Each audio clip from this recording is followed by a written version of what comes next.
Jeff Cooper, editor of TheStreet.com's The Trading Reports and best-selling author of the famous Hit and Run trading series, presents Intra-Day Trading Strategies, Proven Steps to Trading Profits. Join Cooper in a rare session as he unveils his personal arsenal for winning in short-term markets. Thank you. Well, the surprise is, since this is not really my kind of deal, speaking in front of an audience, I'm a trader and a writer, I'm going to read my introductory notes to you, which will take about 10 minutes. And if you want to ask any questions, why don't you save them until we go through the charts, which will be extemporaneous.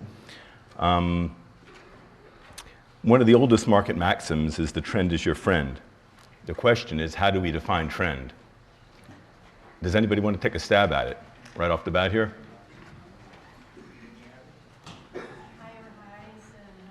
That's what most people say, that's right. But the thing about that is it doesn't take into consideration time. It's only dealing with price.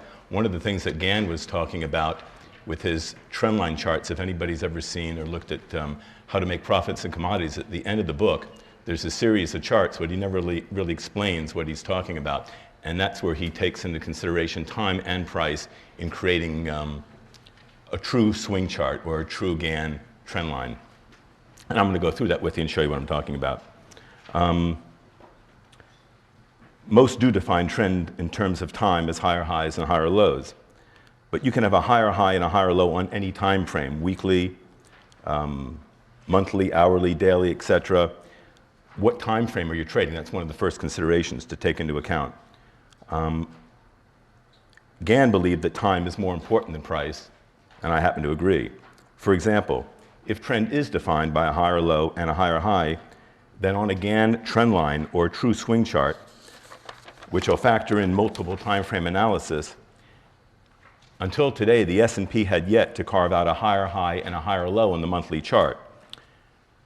And it did it this morning with trade over the December high, which was 954.30. The last monthly trendline swing chart was that December high. This is the last monthly high scored subsequent to the monthly turn down in March, and that set up a higher low. Although the S&P did turn up its quarterly chart on trade above the first quarter's high in the second quarter, it had yet to turn up the monthly chart. Bullishly, which was a sign of the bull, when it did turn up the quarterly chart, price held up and continued to progress higher.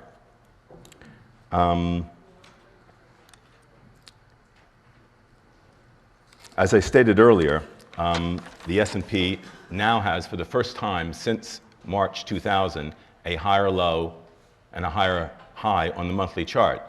The trick is that this could always be, in a persistent downtrend, which has been about 3 years, it could always be a two-wave or ABC corrective move.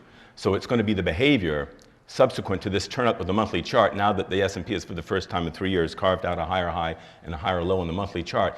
The behavior now is what's going to be important. It's not just a turn up or a breakout. It's the behavior subsequent to that, which is really what you want to watch, and that's what very few people talk about. Typically, you can get a reaction or a knee-jerk reaction after that, but after 3 days or so, after the weekly or monthly chart is turned up, you want to see continuation. You want to see impulsive behavior back towards the upside in the case of an uptrend or vice versa.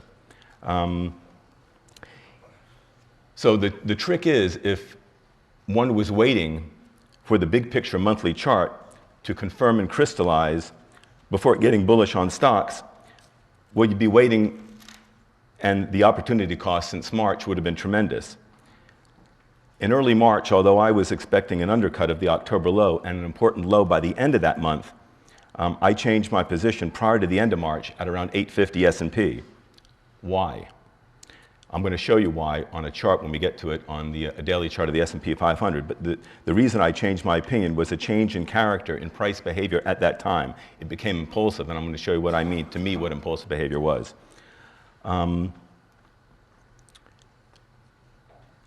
Basically, what do I mean by that change in behavior? Well, in the audience today is my associate at Mutual Money Flow Management, Dave Reef. Dave, you want to say hello? I think Dave is, I believe, the only person who has deciphered what Gann was talking about in how to make profits in commodities, and generously has shared that with me. Basically, It's what I refer to when I've been writing. I wrote on trading markets and on thestreet.com. That's what I refer to as the wheels of time and price, how they interlock and how the wheels, it's like the back of a watch. If you take it off, you see the big wheels, the monthly wheel, the quarterly wheel, how the teeth lock into the weekly and daily charts. All these time frames work together, and the same patterns that'll show up on a daily, 10-minute chart, hourly chart, they're all fractals of each other. You'll see the same patterns repeat over and over again. And I'm going to go through some of the stuff that I use on the charts that I'll show you. So how do you determine trend by this method, this Gann trendline method? The nature of price movement is to thrust, pause, and then pivot back in the direction of the underlying trend if it's a legitimate impulse. Let's try to think of the trend as a living, breathing entity, a runner or a sprinter. When the runner inhales, it's a chance for us to take the temperature of the market and observe the behavior. Either the inhale will provide the next impetus for the next thrust forward, or the exhale, or the runner is maxed out, he's hit the wall, and will collapse. So that's what I mean about observing behavior. It's the observation of this behavior, in my opinion, as the daily, weekly, monthly, quarterly charts turn up and down, that is the sign of the bull and the bear. It's not the turn down in and of itself that counts, or breakout or breakdown. As I said before, it's the behavior subsequent to the turn ups and turn downs in the weekly, daily, monthly charts, etc., or the behavior after a breakout. So how do we get on board? That's the question. How do we get on board before the big picture gives a confirmed change in trend? Because the market doesn't exist to accommodate us. Once everybody realizes, like now we have a higher high and a higher low on the monthly chart, once technicians realize this, the move may be over, at least for the near term. I mean, after all our mom has taught us to get on the train before it screams out of the station. And as legendary trader Bernard Baruch said, successful speculation is about anticipating the anticipators. So how do we get on board before the trend has confirmed itself, before a new trend has confirmed itself, or at least a respite in the bear market?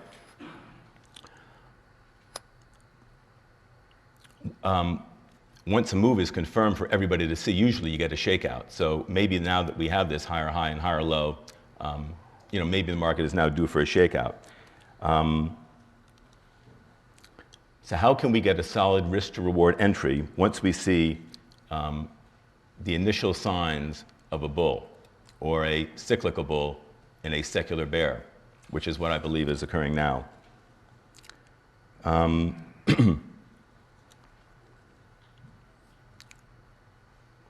How can we get on board before the market shows its hand, everybody? How can we capitalize on moves before the meat is off the bone, so to speak?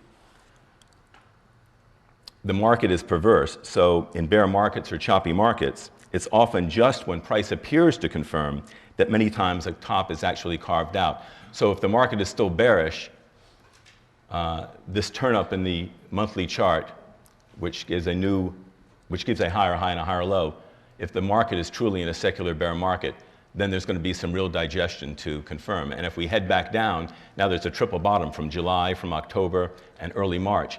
That triple bottom will be taken out. For example, should the S&P, in fact, well, it has, as I wrote this last night, it hadn't, but the S&P has now carved out this higher high on the monthly chart.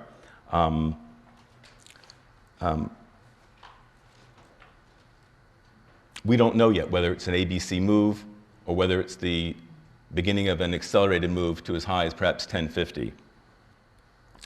Simply put, in order to capitalize on the here and now, because the fact of the matter is that we must play the short term before the long term is knowable. Everything in the market is basically an act of faith. That's why we have to use stops. The market can do anything at any time. So if you're going to wait around till the market proves itself, you're going to be late to the party. But we must observe a change in character on a smaller wheel of time, and that's the essence. What is the daily chart doing? And when the daily chart is turning down, is the market finding low immediately?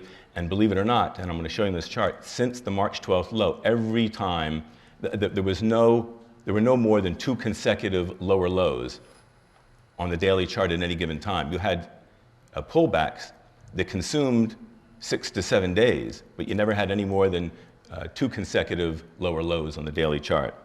And many times after a thrust, the daily chart would turn down and you would find low, literally within the hour and within a fraction of the prior day's close.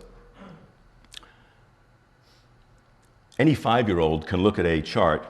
If the stock is traveling from the lower left-hand corner to the upper right-hand corner, he's going to tell you that the stock is in an uptrend. Why can't we, as traders, as adults, believe what we see? I think the difference is psychology. As adults, we arrive in the trading arena with much baggage and many preconceptions. We believe that logic and thinking are the key to taking money out of the market. If that were true, then why hasn't someone developed a system or a computer program to predict the market?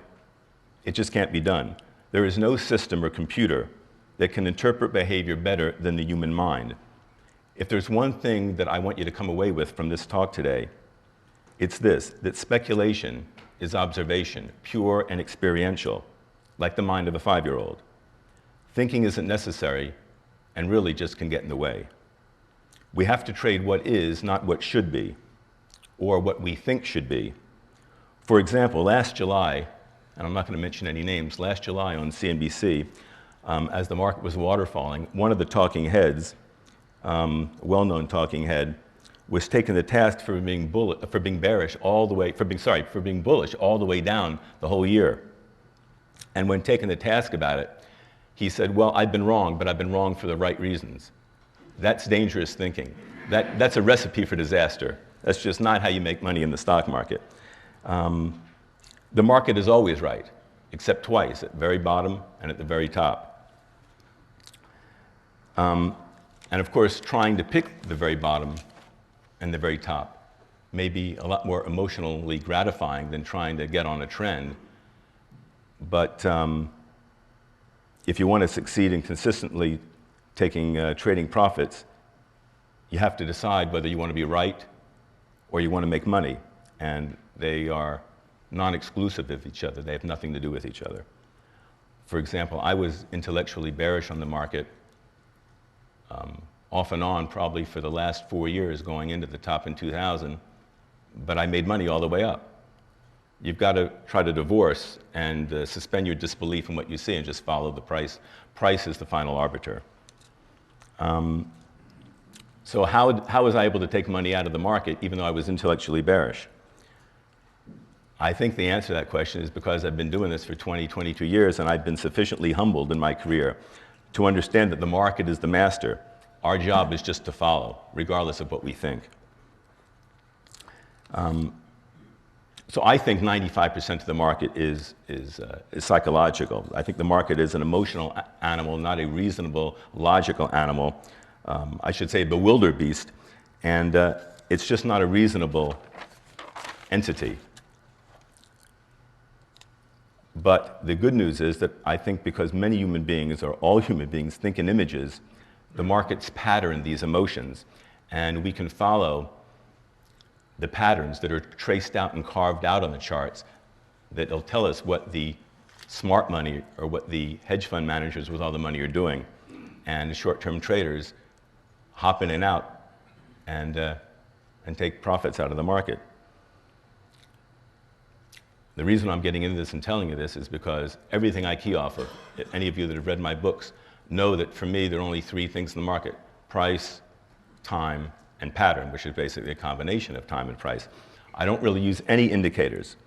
All indicators are derived from price or price and volume. So they're of second-degree magnitude. Why don't we just go right to the horse's mouth and deal with price itself? Price is the final arbiter. So as I said before, speculation is observation because there is no system that exists that is superior to the human mind, that can synthesize experience and put these pieces of historical occurrences of these patterns in the proper context. And that's what it's all about, taking patterns as they exist and looking at the odds, creating an edge, and seeing what historically they tell us. How do they pan out? The market can do anything at any time. It doesn't mean it's going to work out. That's why we have to use stops. In my opinion, traders are typically not profitable consistently because they view the market as an adversary.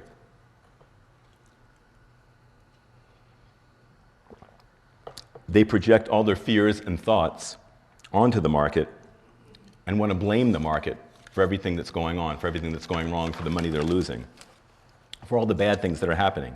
Here's an analogy.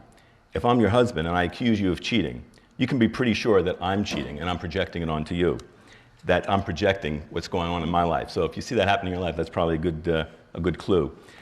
Simply put, the market is not an arena to work out personal issues of self-worth, et cetera, et cetera. There are many other arenas in life that it's going to be much cheaper to do that in. If you're looking for approval and self-worth, the market is the last place you want to try to do that. You want to be able to take small losses and pat yourself on the back when you do that. The analogy that I like to use is that of a baseball player. Guys that are hitting 300 are getting struck out or aren't getting to base 7 out of 10 times, but they're making millions of dollars a year. If they let the 7 times that they didn't connect and put wood on the ball, throw them off or rattle them, they wouldn't be making millions of dollars a year. To me, that's very much like trading. You don't need to even be right 50% of the time. If you can accept taking small losses, if you can wire your brain to that, you can make money at this game and just move up your trailing stop. But if you see the market as an adversary, you will project anger.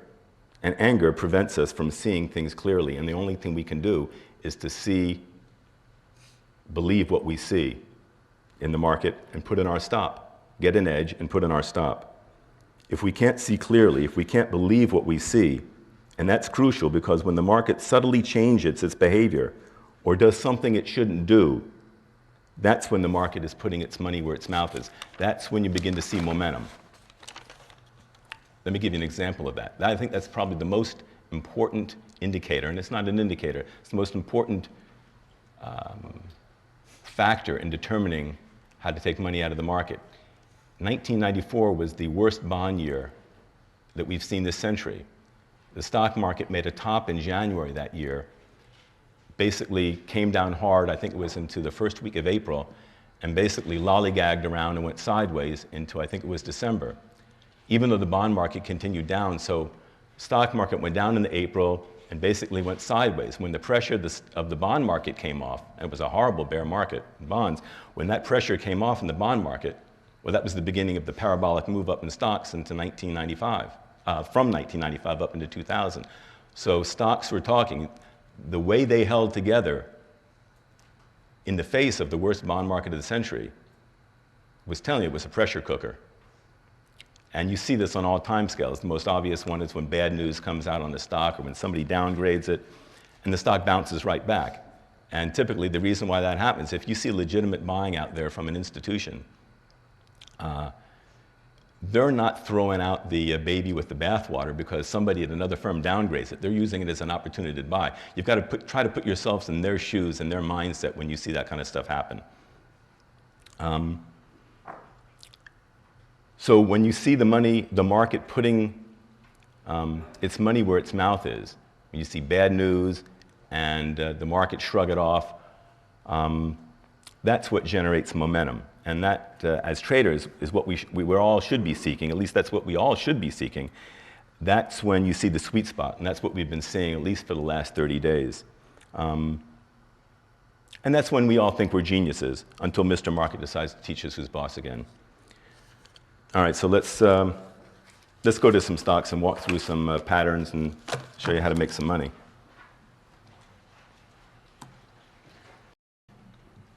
Okay, so here we have the March 12th low.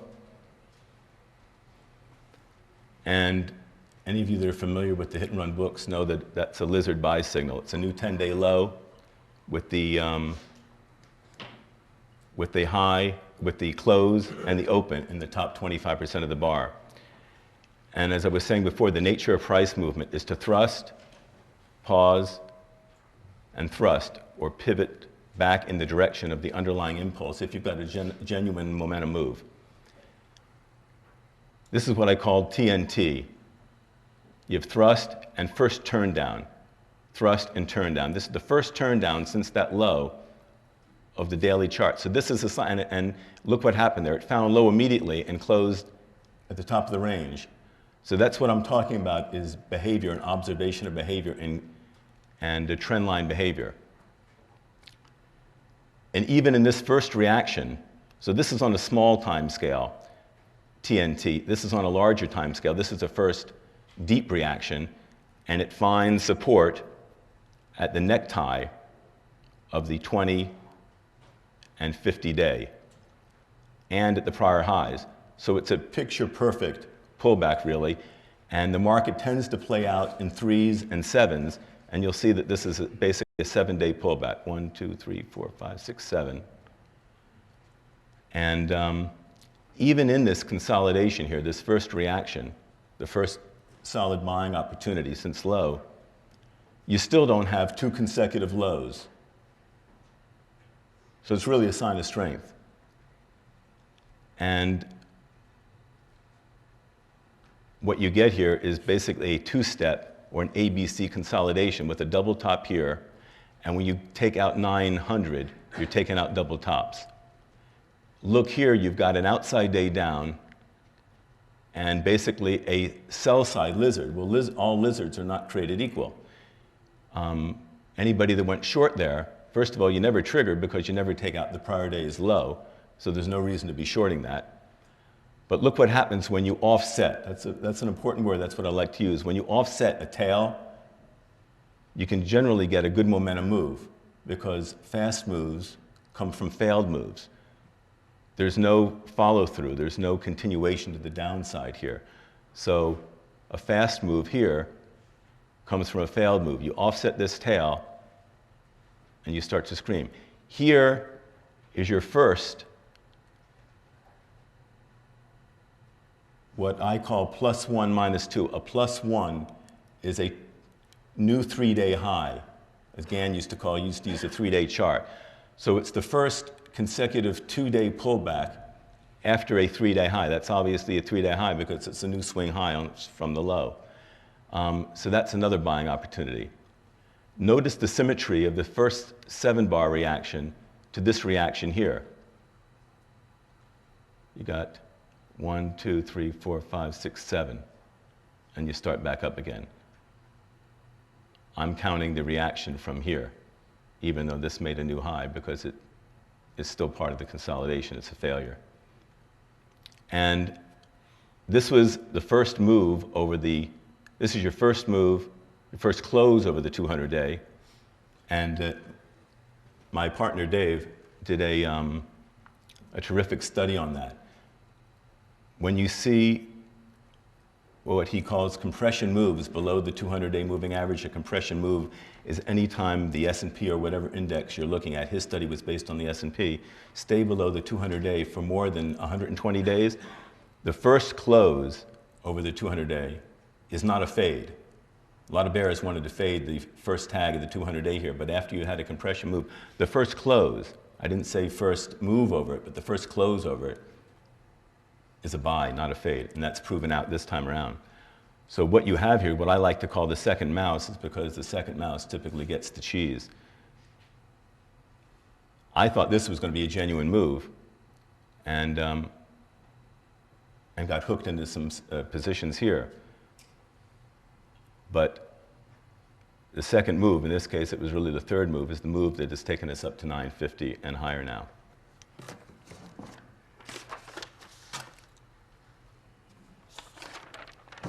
Let's take a look at what I'm talking about, trendline behavior on a weekly chart. One of the keys, I think, to any success I've had in the market is trying to keep it simple. It sounds very trite, but there's so much you can do. There's so many, I mean, Gann charts, Gann fans, and all the rest of it, and it's overwhelming. In order to see something happen in the market, you have to have it on your radar. You can't be greedy. You have to be able to drill down and cull out and be able to look at a few things in the market if you're ever going to take any money out of the market. And by that I mean some of the simplest tools, such as a straight trend line, is a great tool. So here's a weekly chart of IMCLONE from its high. notice that every turn down on the weekly chart, you never got any follow through. You didn't necessarily get a thrust up, but it was telling you that the trend was still up. Every time these are weekly bars, every time the weekly chart turns down, you're finding low. And the last time it turns down, right here, it's marginally takes out, this is a turn up here, it takes out this high, and it turns down here. And that led to a 3-bar surge, what I call 3-bar surge. The market tends to play out in 3s and 7s. Why, I don't know, but you see it over and over again. You see it in the first hour on a 10-minute bar chart. When Europe is still open, the market makers like to jam it up in their face, and if they're buy side, if the managers are on the buy side over there, stocks gap and go and they make them pay up. But here you get a 3-bar surge into the high. What's interesting here is you've got, if this was a daily chart, it would be called a lizard. On a weekly chart, I call a new 10-week high with a close and open near the bottom of the range an iguana, because it's a larger chart. That leads to what should have been a bullish setup, a 1, 2, 3 pullback on the weekly chart. Well, look what happens. When on this breakaway gap, if you're not out here, this is your best out, if you're not out yet. You got to cut your losses. Your first loss is your best loss in this case. That should have been a bullish setup there, and it was broadcasting how bearish it was. The market knew about whatever the CEO's name was, I can't remember, and Martha Stewart and all that. And again, I said the market plays out in 7, so here you are. This was your low here, 7 bars down. Gann used to say that 7 was the number of panic. The crash in 29, the end of the crash played out from the high, 7 squared or 49 to 55 days. And the same thing happened in 1987. The brunt of the crash played out 49 to 55 days, 7 square days to 55 days from the August 25th high in 87. So time is important. Here's COH, Coach, which had been a strong stock of late. And as I mentioned, stocks play out in 3s. This is this idea of the +1, -2 again that I spoke about. Here you have a thrust and obviously a new 3-day high. And the first 2-period pullback sets up a great risk to reward opportunity. Here's your first 2-day pullback. The next morning, you lap up and you keep going. And this same concept, if you didn't know what a +1, -2 is or a 3-day chart, you could say the same concept prevails with the genuine thrust. Here's your thrust, first 2-day pullback. And that's 2 consecutive lower lows.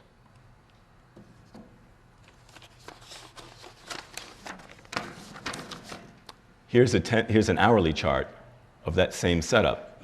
What I like to do is, when I'm basically a day trader and a swing trader, by that I mean 1 to 3 hours and 1 to 3 days. So when I'm printing out my daily charts, I typically want to go back 10 to 30 days. My hourly charts, I want to go back a week. And my 10-minute chart, I want to go back 5 to 7 trading days. Here's a pattern that you'll find repeat over and over again. You got to think in terms of test. The market likes to break out and pull back and test. And when it does that test, many times it pulls back in what I call a 1, 2, 3 swing. It's not a 1, 2, 3 pullback in the sense it's 1, 2, 3 lower lows or 2 lower lows and an inside bar. It's 1, 2, 3 swings to a test. So it's swing. You got 1 swing, back up, 2 swings, and back up, which tests this large range bar right here. And that sets up an opportunity. So you want to drill down, and when your daily charts are setting up, you get into the sweet spot by finding what your hourly and 10-minute charts are telling you.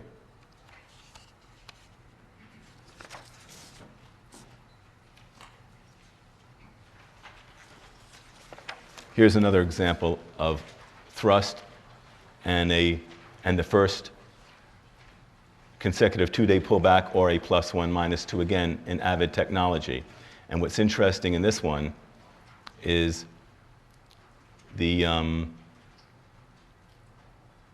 many times you'll see signals set up And you don't always get immediate gratification. The universe isn't perfect. My girlfriend thinks she's perfect, but the universe isn't perfect. This is an NR7, or a narrow range in 7. So although this is your setup day, you've got 2 lower lows here. The next day, nothing happens. You never trigger. So you always want to look at, when you get what looks like a good-looking setup, watch it. I call them +1s. Keep it on your screen. Keep it on your radar for the next day. And this narrow range 7, when you see the market gap and go, when you see the stock gap and go the next morning, it's a clue just to get right on board. And here's what I was talking about earlier, about maybe somebody downgraded here, or you've got somebody that just wanted to get out. And this spike volume here and the ability of the stock to close on a gap down open and a long tail, which basically came pretty close to testing this support. When the indices are making higher highs and higher lows, these are good carryover candidates. You can take them home overnight. In this case, you didn't need to because it didn't gap up, but a lot of times these will gap up and go the next morning. And many times they're sells in what I call the amateur hour, the first hour. You can usually buy them back on the first pullback. But, whoops, this is see, these are great flush outs here. I was talking about it before. Institutions are not getting shaken out by a downgrade or by another seller. Typically what they want to be doing if they've just started to buy a position is to add that to that position all the way up so that it becomes self-fulfilling, and other money managers have to get on board and chase for performance. So they're buying all the way up. When you see a stock break out and a failure of either of a cup and handle and a failure right below the handle, or of a flat top breakout and a failure right below that again, that's usually an institution that has broken the stock out in order to sell it. They want to create bids under the market. So but that's another story. When you see something like this, that's sponsorship. Let's take a look at that. That next morning, on April 2nd, I was talking about 3-bar surges on a carryover trade. You see this right from the get-go, and you can sell. Not that it pulled back, but it's just opportunity cost, and you don't have to watch it for the rest of the day if you're a day trader.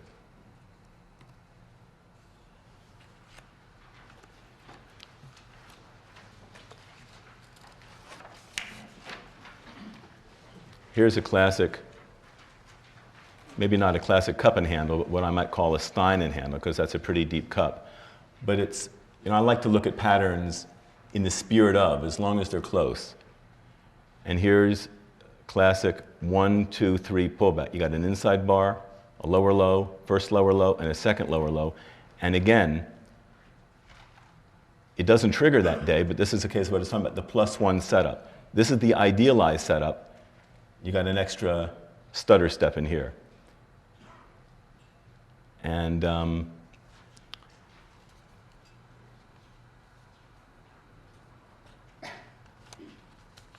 again, this is another NR7. It's the narrowest range in 7. So what you want to look for is multiple signals or multiple patterns or multiple setups. When things come together, it's going to enhance your odds. You've got the pattern, you've got a Cooper 1, 2, 3 pullback, and you've got a narrow range 7, and you've got a strong thrust up.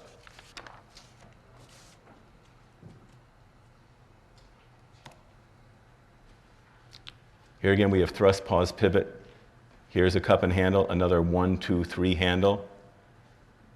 Thrust, pause, thrust, pause, thrust, and the 3-bar surge on the daily chart to a short-term climax. Ultimately, Expedia went higher. And this whole thing is a 7-bar run. I was talking about the market playing out in 3s and 7s. Here's a 7-bar run. 1, 2, 3, 4, 5. Whoops. 1, 2, 3, 4, 5, 6, 7. And the other thing to notice here is this is kind of a running cup and handle, what I call a running cup and handle. It's taking place right at the 50-day moving average.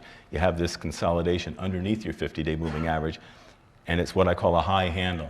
The handle is actually above the 50-day moving average. O'Neill talks about the handles basically being in here. High handles work. They work real good.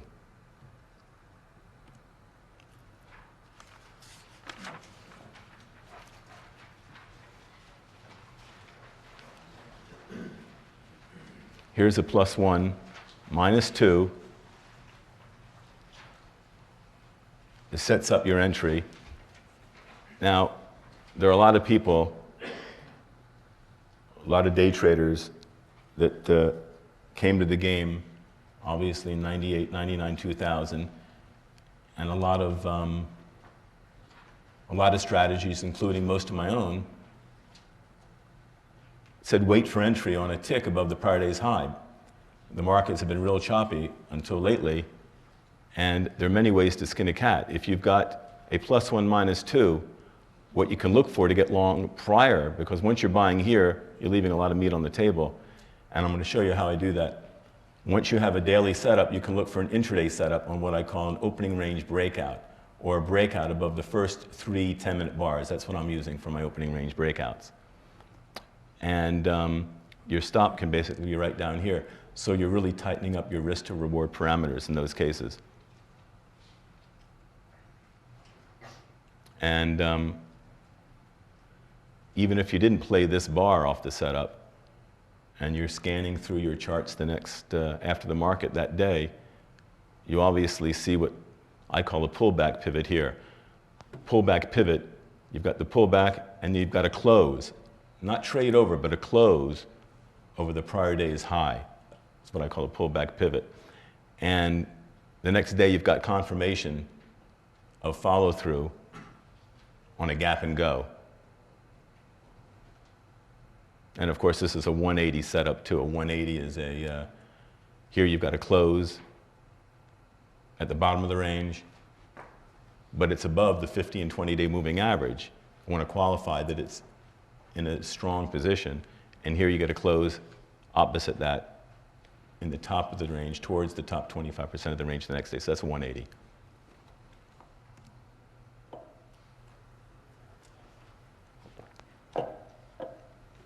Here's a look at that opening range reversal I was talking about. And this is interesting because you actually have an opening range reversal here. So this is more than the 3 bars. This takes out the first 3 bars plus. And all you do is get 1, 2, 3 bars here before the thing starts going up again. So that tells me to be on my toes. If it's not going to take out any more than the 3 bars, then it might be a fake out move. You don't know that until you get an opening range reversal. In other words, you have an opening range breakdown here, and the opposite kind of move right here, a reversal to the upside. Look what happens here. Before I mentioned that a lot of times you'll see a breakout and a knee-jerk reaction back down. This tells you to get right up. This is a second mouse back over this move here. Second mouse gets the cheese. Typically, basically one of the most conceptually correct concepts that I've seen in the market is after an opening range reversal, if it sticks for the first hour, more often than not, the stock will close at near the top of the range for the day. So in this case, this is an opening range breakout, way past the first hour. You got one little turn down here. This tail is offset with a second mouse, no pun intended, and you're closing to the top of the range. So it's really, just doing the math, connecting the dots, keeping it real simple. Because in the heat of the battle as traders, at least for myself, I can't get too wound up and looking at all sorts of indicators. Price is the final arbiter. I just want to react to what's going on.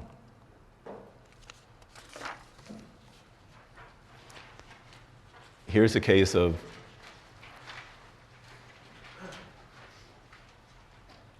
a fast move coming from a failed move. Here it looks like Quicksilver is poised to roll over and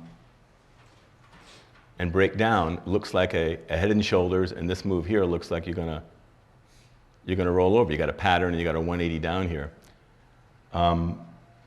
But instead, you get a pullback pivot, it closes above this day's high, and I'm not doing anything this day, but I see it on the screen. The next day, it's on the radar, and many of these setups have been on the trading reports that I do for TheStreet.com. The next day when it gaps and goes, either there are true buyers out there, legitimate buyers, or there are a lot of shorts that are getting squeezed. We don't know and we don't care, as long as we participate on the right direction. Here's a 10-minute chart of that gap and go, that day that it gap and go. Here you see 3-bar surge. It actually goes a little further, but if you're there, you're going to get 3 bars. And one of the questions I get more than anything is, it's easy to get into trouble, easy to find a setup. How do you get out? And I'm going to go through some of the things that I use to get out. Measure moves. If I see a 2-point move in the morning and a pullback, and I think the stock is going to have a trend day, I'm looking for a symmetrical 2-point move later that day.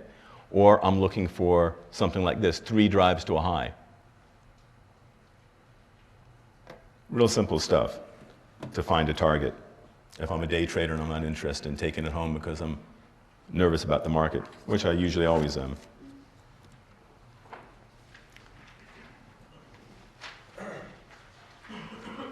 Here's a classic 1, 2, 3 pullback. When I call this, it's in the 1, 2, 3 pullback position. Ideally, you like to see a 1, 2, 3 multiple setup, a 1, 2, 3, 180, whereas you've got 2 lower lows and an inside day, or 3 lower lows, and this bar is ready to go for the next morning, and people are jumping all over it because it's closed in the upper end of the range. But this is what I call the 1, 2, 3 pullback position.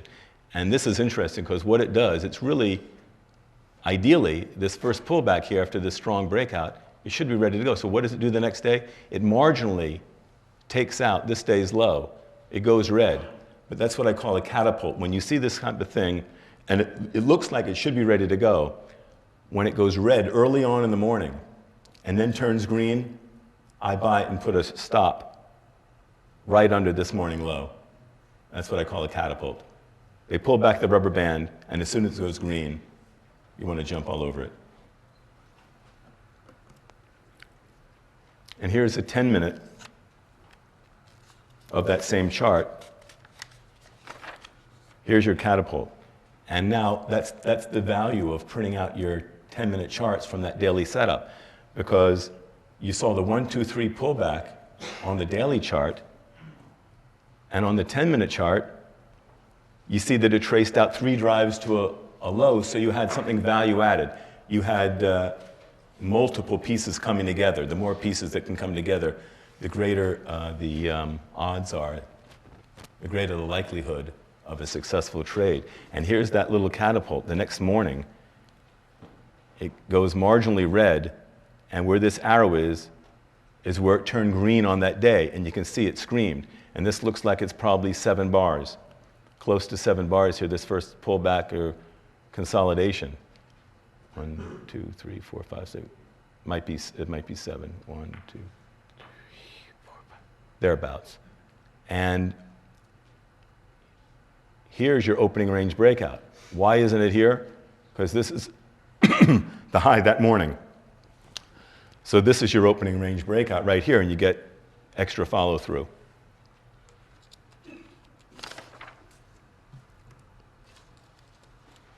Here's a daily chart of Pegasus Communications. And again, another great example of after a long consolidation, again, basically 3 drives to a low. 1, 2, 3. And the market many times plays out in mirror image foldbacks. Here you see it 3 drives, and you see it play out in 3s here, 3 drives. 1, 2, 3. But you've got thrust, pause, thrust, pause, thrust.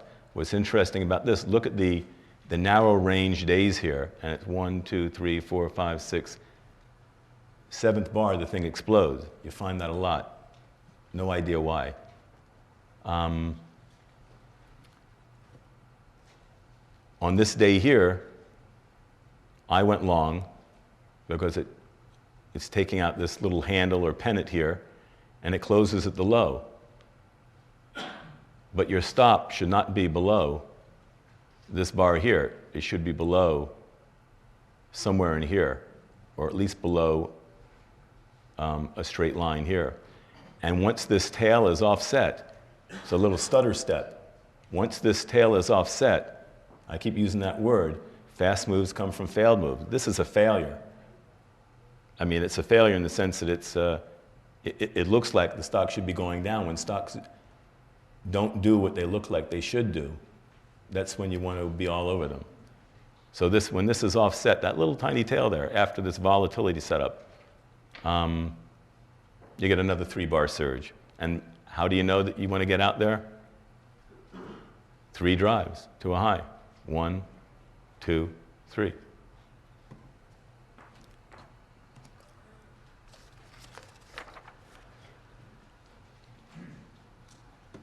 Let's take a look at that,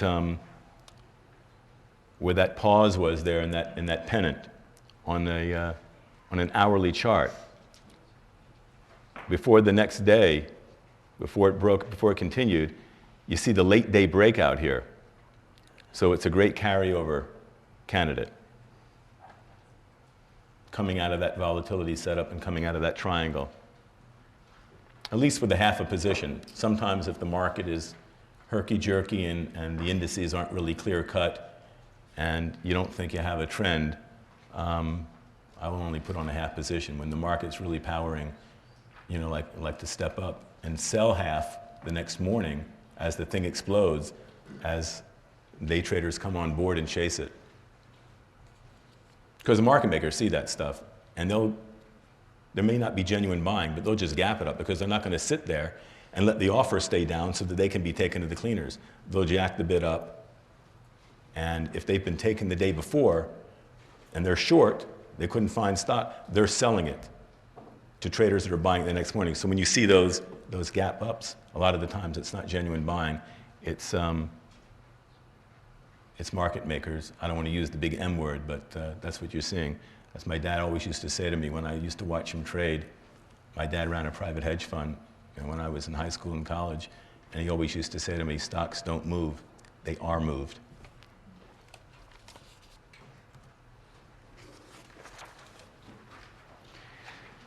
I mentioned before, fast moves come from failed moves.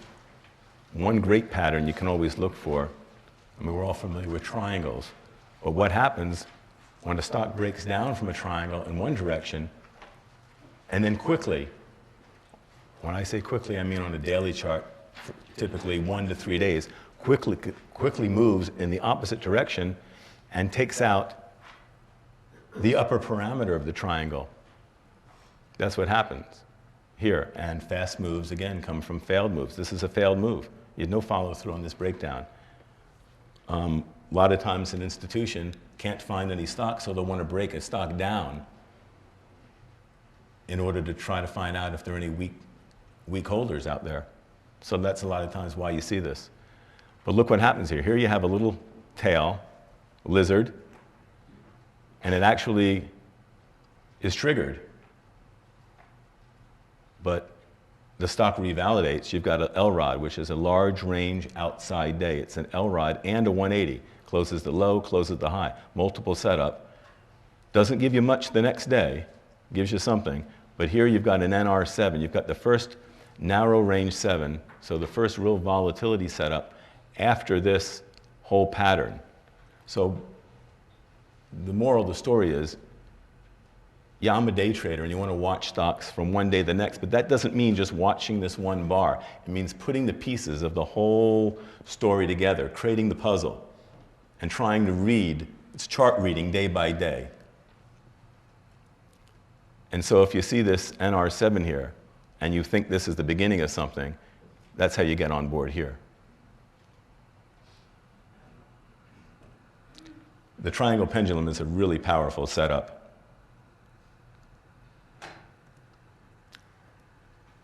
Oh, and here, let me go back here. Here, actually, you see two triangle pendulums. The markets are real symmetrical. Here's another triangle, takes out the bottom of it. They like that trick, I guess. Takes out the bottom of it, and you get another thrust to the upside, the opposite way where you think it should go.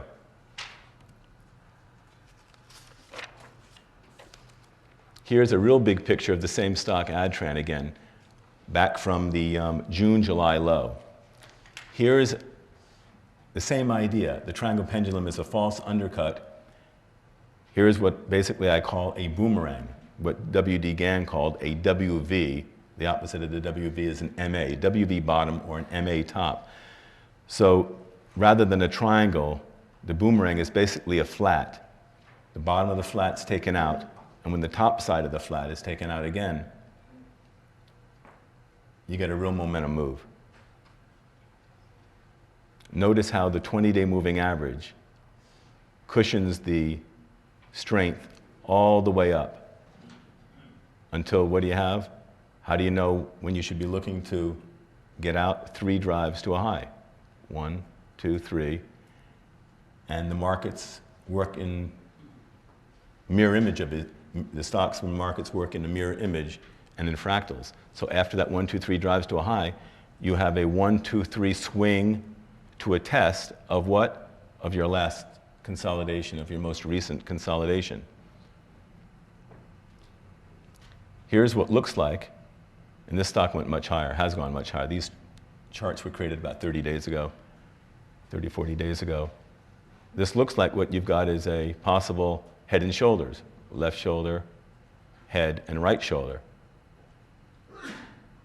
When that right shoulder is offset, stock continue higher.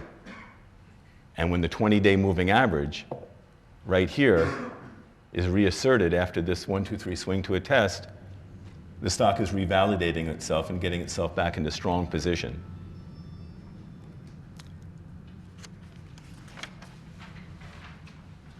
Here's an hourly chart. I said these patterns repeat on all time scales of a 1, 2, 3 swing to a test.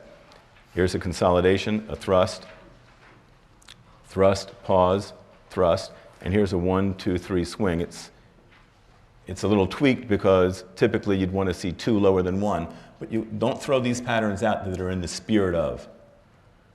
Here's another hourly chart of the same stock.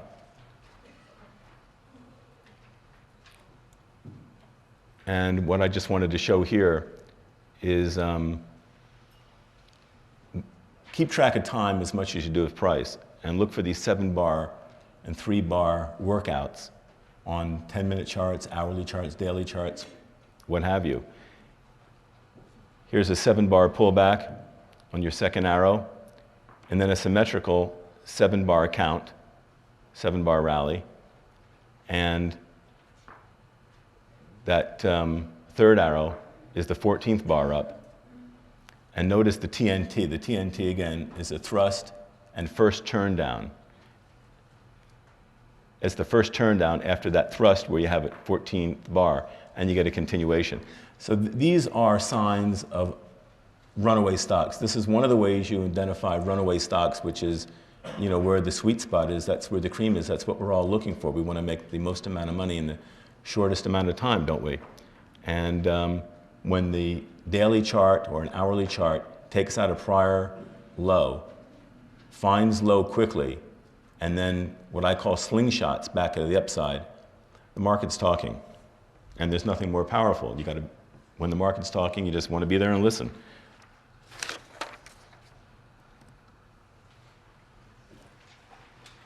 Same idea. When a stock does what it shouldn't do, it's putting its money where its mouth is. You expect some follow through here. The last thing you expect is for a gap up and a long bar. So if this stock is on your radar, and it might be because you're looking at triple tops and a possible, what I call a Stein and handle, as opposed to a cup and handle. I just call it a Stein and handle because it's a real deep, too deep really to be called a cup, and it looks like a beer mug. And so if it's on your radar and on your monitor, and you know what it's done this day, and you see it gap up and continue after the first hour, basically it's a sign to go with it. you'll notice many explosive moves start with gaps. Gaps are a great sign of momentum, especially if they're not, if they, as I say, if they stick, like after the first half hour, first hour in the morning. They're telling you that the market makers aren't manipulating it, that there's genuine pressure. Thank you. Great. And there was another piece here that told you that this should be on the radar. The more pieces that come together, the better off you are. Not only were there triple tops, breakouts over triple tops are what I call angular, where you can have rule of 4 breakouts, which are flat triple tops, or slightly angled. Either way, it's the same concept. Rule of 4 breakouts, angular or otherwise, lead to fast moves many times. You had another pattern traced out. You had an inverted head and shoulders. So you had multiple pieces coming together here, and this was a real fake-out move. False moves lead to fast moves. This is a nice percentage move here, even if you caught it, up at 14 to 17.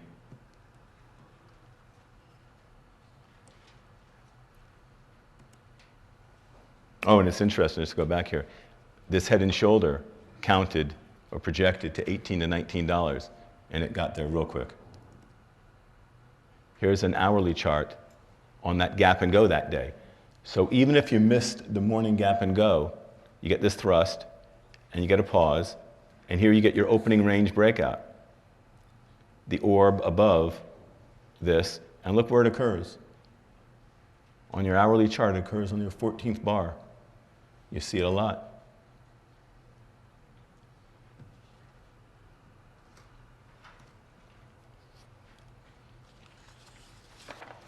Another example. Remember the analogy I gave you before about when a market does what it shouldn't do, and I was talking about the bond market in 1994, the worst bear bond in this century, and stocks basically held their own. When a stock does, in that case it was a market doing what it shouldn't do. When a stock does what it shouldn't do, it's talking.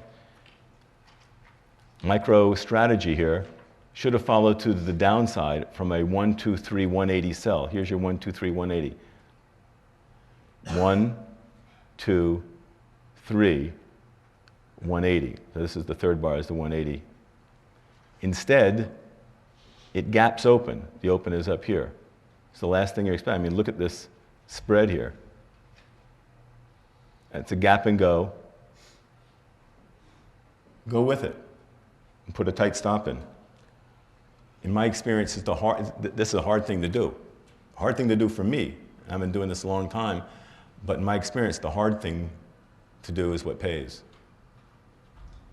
The easy things and the things that are sometimes too pat, like now it's just become a little too easy to make money, especially on all these cheap stocks flying.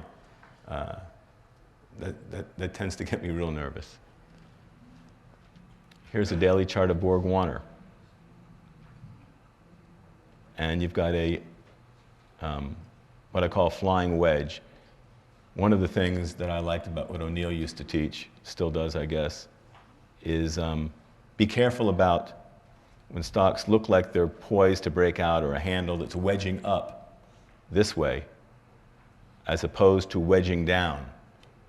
That's the kind of pattern you want to look for, a pennant or a handle that's wedging down. And again, here's a handle,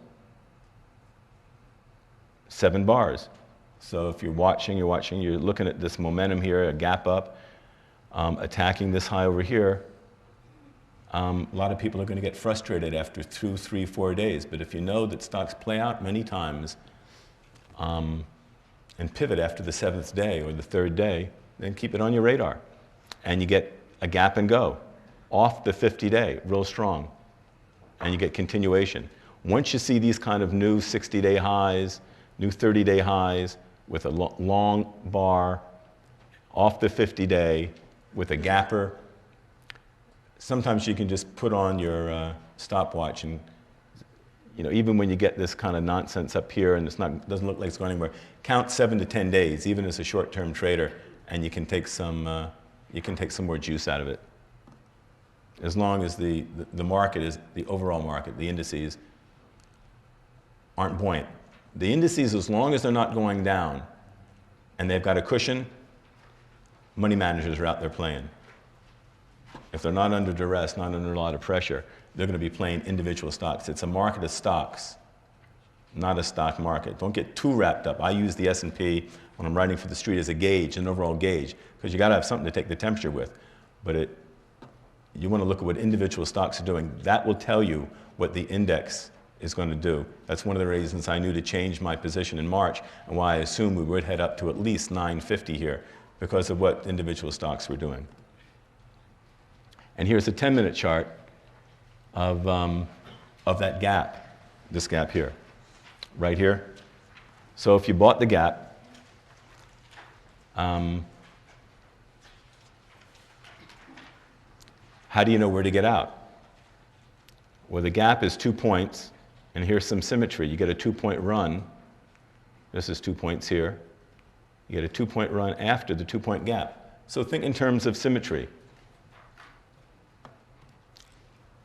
Here's a classic opening range breakout in a stock that was trending, making higher highs and higher lows 30 days ago or so when this was done. Well, more than that now. Almost 2 months. But it was taking off early in the internet and tech sector before a lot of the cats and dogs were running. Real simple. I said that if you get an opening range breakout and it sticks after the first hour, half hour even, typically it's going to close at near the high of the day. It's a conceptually superior strategy. The first pullback, again, the first of anything, the first turn down after a thrust, the first +1, -2, the first weekly turn down. If you remember that chart on the S&P, that first deep correction back to the necktie of the 50 and 20 day was the first turn down on the weekly chart, which I forgot to show you at the time. So looking at the first of anything in the market, first pullback after a breakout. Here's the first pullback after a downtrend line. Here's your downtrend line. Here's the first pullback after the downtrend line has been captured, and it sets up a solid risk to reward play. Real simple concepts. And it gives you a daily strategy right here. You get a 1, 2, 3 pullback, which is your first pullback. 1, 2, 3 pullback, and you get a gap and go right over the 50-day moving, which tells you might, maybe you get a 3-day surge, and you do, sure enough. 1, 2, 3. And this is a little pattern. I like to call it a Sherlock's pipe. After a real washout or rollover, this rollover here, you get your first rally and then the pullback, and it kind of looks like a Sherlock's pipe, and this is your bull. And if you're going to get a genuine move, the stock many times smokes coming right out of the bowl here. So it's just something that I use these little names not to be cute, but in the heat of the battle to help me identify something, in a pattern in my head, to tie the picture together with the concept.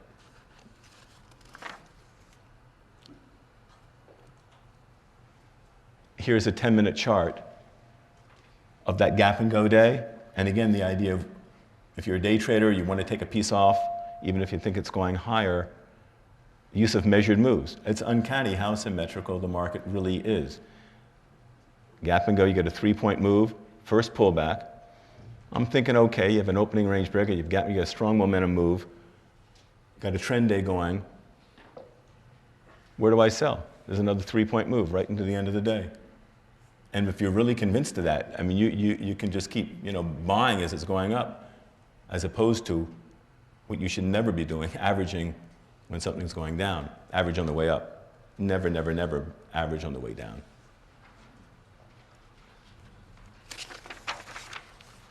I showed the angular rule of 4 breakout. Here's basically a kind of wide and loose, but it's a flat top. And it's a flat top expansion breakout. The expansion breakout is a breakout to a new 60-day high, and the breakout has to be the largest bar in 10 days, and this is the largest bar in 10 days. So if you miss that, you have it on the radar, because one of the things you want to do is to create your hit list, is look at new highs, look at large range stocks that have large range days, large percentage moves, large volume. That's how I put together my hit list. So I missed this, but it's on my radar, and now I'm looking for TNT. First thrust and first turn down, and what do you get? You get an L-rod. It's a great carryover candidate, closing at the high of the day, 180, closing at the low, closing at the high, large range, outside day, poised to take off the next morning. Great carryover candidate, gaps and goes. Very basic stuff. Here's a 10-minute chart.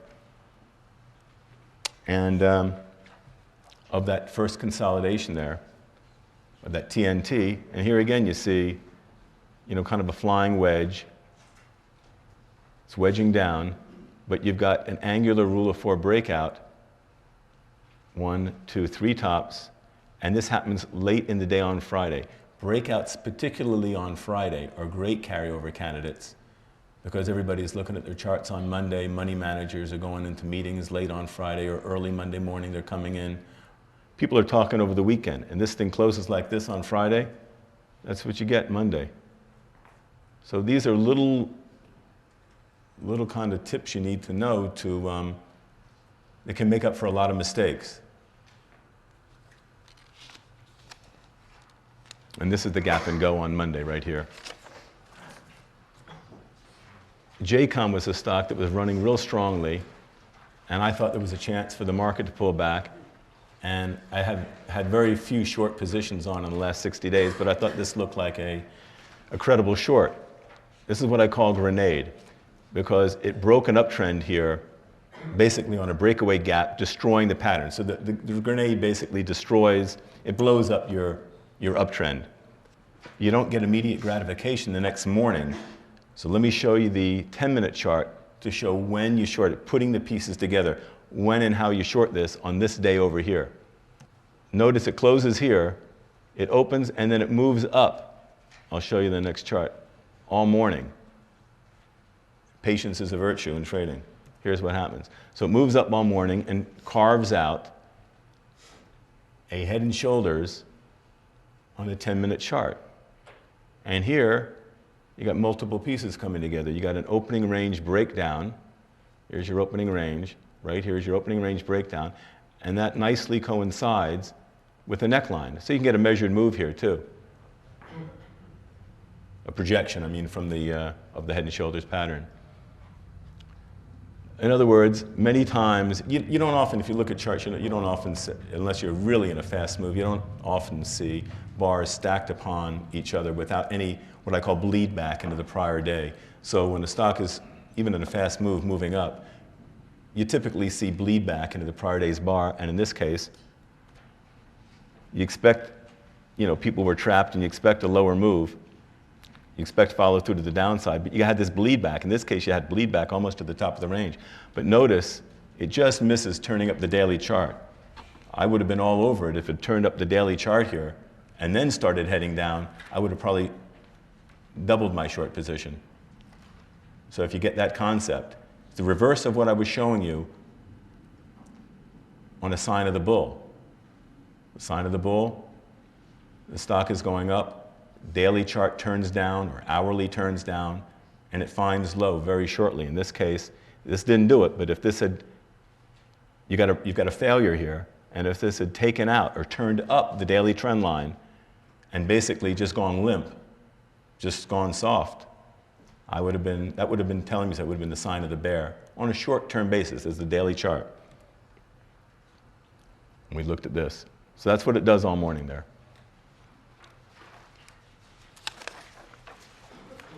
So again, one of the things that I do to create my hit list, I'm looking at new highs, new closing highs,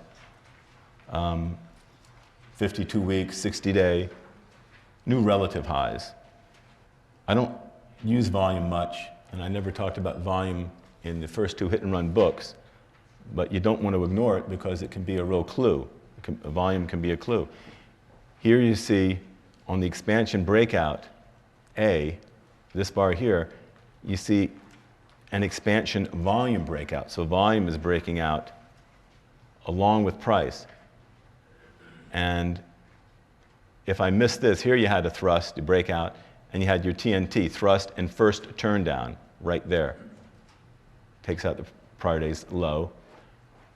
If you miss that, and you have a gap and go. If you miss that, here you got another setup. You have basically, this is it doesn't look like it, but this is inside this bar, I believe it's supposed to be. And you have a boomer is two inside bars inside a breakout or a large range bar. And you have a boomer 180, a multiple setup, and another gap and go. So I like to say the market many times gives a graceful exit. And I'll show what I mean by that. But if a stock is breaking down, a lot of times it'll return to the scene of the crime. Your first loss is your best loss, but many times a stock will bounce back and return towards. It'll have what they call a return rally. After the top in March of 2000, for example, you had a return rally in all the indices, the S&P, the NASDAQ, and the Dow, for example.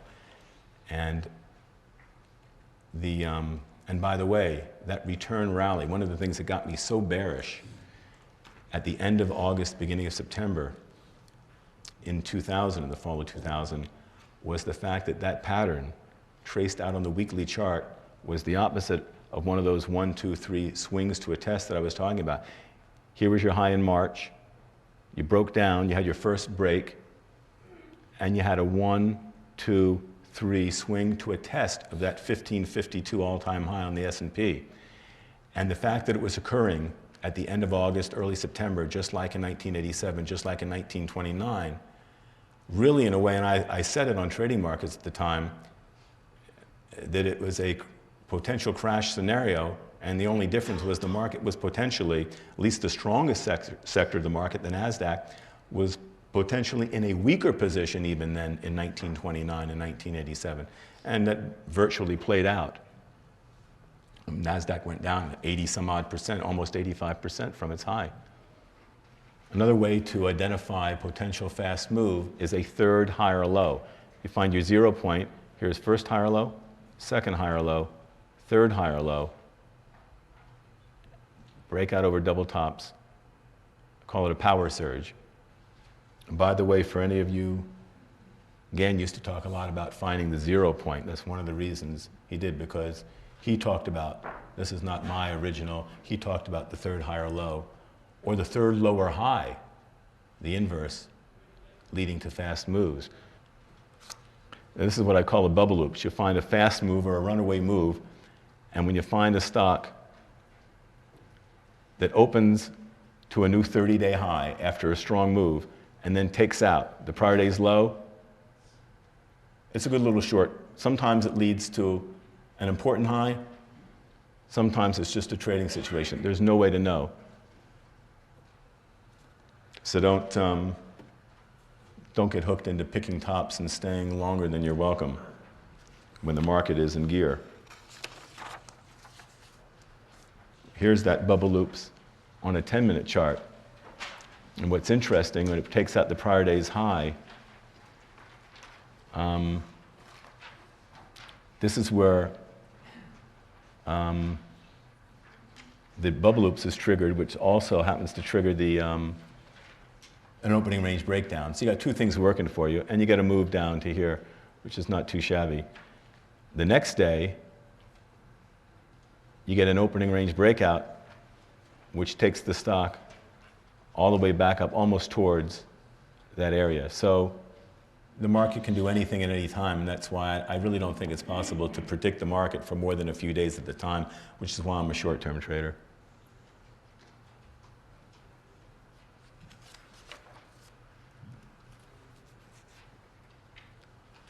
Another example, here's a flat top breakout or a rule of 4 breakout. Notice how the 50-day moving average is really important. It's a lot of institutions key off of it. Here you have that undercut of a flat again, of the 50-day moving average. You don't get any follow-through except in the morning the next day. And you get a gap and go back up above the 50-day moving average, and this breakdown bar here, again, is offset. That's the market talking. And you want to start thinking in terms of a possible boomerang. You have a flat, you have a breakdown of the flat of a boomerang back towards the upside of the flat when you get above this area right here. You want to start thinking in those terms. You got multiple pieces coming together. You got a rule of 4 breakout, a breakout over a flat top, and you've got thrust, pause, and pivot, or thrust back in the direction of this initial impulse. And here's your first pullback after the breakout towards the 20-day moving average, which Linda Raschke termed the Holy Grail. The first tag of the 20-day moving average sets up a solid risk to reward buying opportunity, and vice versa on the sell side. On a breakdown, the first move back up to kiss the 20-day moving average is a solid risk to reward short, typically. Here is a 10-minute chart of PACR, that same picture, and here's that first pause day. Right here, after the thrust, here's the pause day. So you've got fractals of patterns, patterns repeat. This almost looks like what we were seeing on the daily chart. So you've got this thrust, here's your quiet day or pause day, and then you get a rule of 4 on the 10-minute chart. 1, 2, 3, boom, continuation. I don't remember what happened up here, but here's a 1, 2, 3 swing to a test, and I just don't remember if this if this followed through. Here's another example of putting patterns and signals, and I say signals and setups together. It looks like we're out of time, and I'm sorry it took so long on some of these charts, but if you guys want to email me after you've seen these, if you have any questions, my email address is Jeffrey Cooper, Jeffrey Cooper, @earthlink.net, and I'll be glad to get back to you. Go ahead. Okay?